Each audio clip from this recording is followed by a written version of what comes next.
Hi guys, it is 7:19 p.m. on Saturday, the 109th day I'm doing this. Here's your daily dose of hope. And it's been interesting. Just really, I want to say going through a lot, but I don't mean that as a negative thing. I mean moving through a lot. I'm moving through a lot. That's what I'm doing. I'm processing a lot. And oh my gosh, I've done so much even just today. And then it turned out my daughter had like a spontaneous sleepover. So part of me was like, not like now what, but like, it's hard for me when I'm geared up for kind of something and then that completely changes.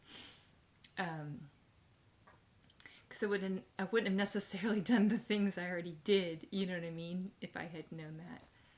But that being said, it's really ultimately given me a lot of opportunity to recognize, like, realize the thoughts that are coming up and, like, you know, reframe them. So, one of the things I'm going to do this summer, because I've talked about how it's not like anything is actually like a horrible mess or anything, but it's very disorganized, like, besides the things that have had to be organized. But I thrive in, I think I'm a minimalist at heart.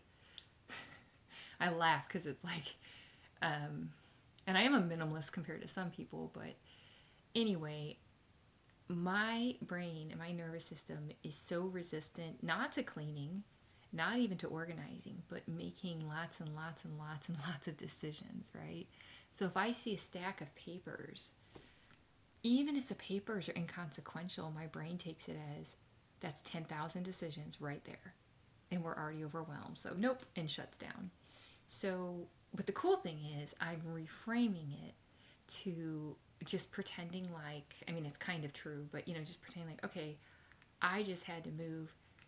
Everything's, just random, even though it's not all random, but, and so just like a fresh start, kind of like, okay, this is what's happening now. What fits now? Like, what are my things that I know I love? Because right now, I just kind of want to get rid of every single thing. And I know it's just because I'm craving simplicity and peace. But I also know that tomorrow, if I got rid of everything now, like right this second, tomorrow I'd wake up and be like, oh, I got rid of all my clothes. I didn't think that through. And I wouldn't literally do that, but it's funny how the brain can go like, oh, this is the solution. It's like, well, let's there's probably a middle ground. So I'm just reminding myself of that.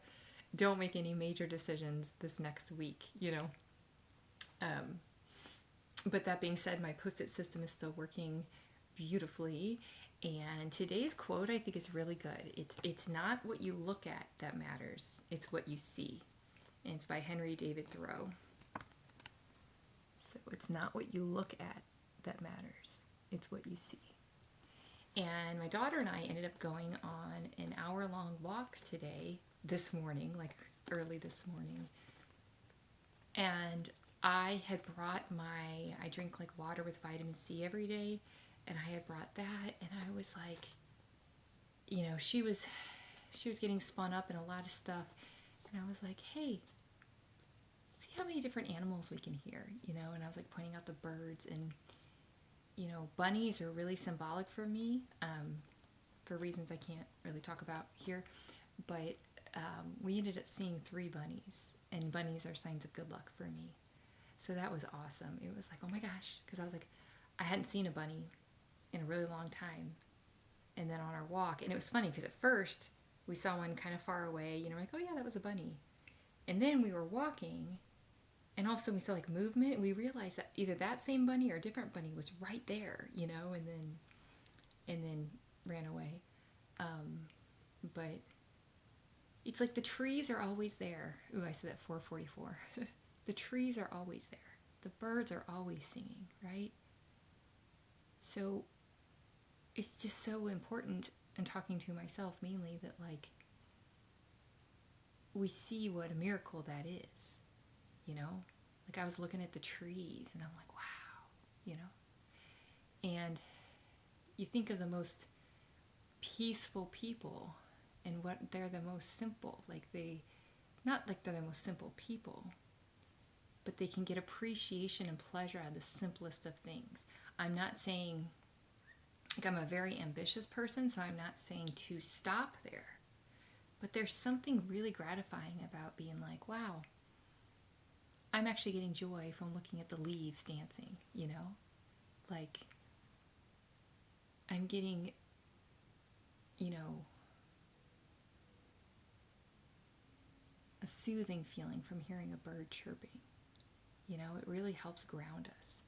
So, that being said, I've done my push-ups, my crunches, my sun salutation, my jumping jacks.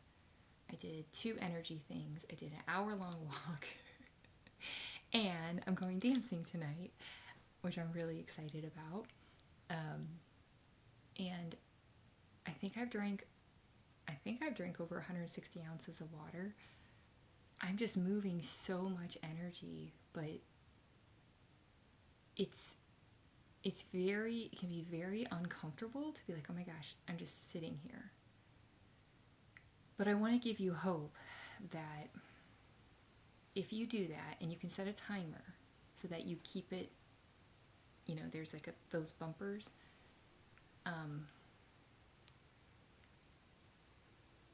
But the more that you can allow the thoughts to surface, to see what they are, like what's been controlling you without you even realizing it, the more power we ultimately have, because then we can say, do I want to continue to choose to think this thought, or is this thought no longer helping me? You know? And, you know, when I think about it, no pun intended, the only time thoughts actually control me are when I'm not aware of them. Because once you become aware of a thought, then you separate from that thought. Now you have like agency. Now you have power.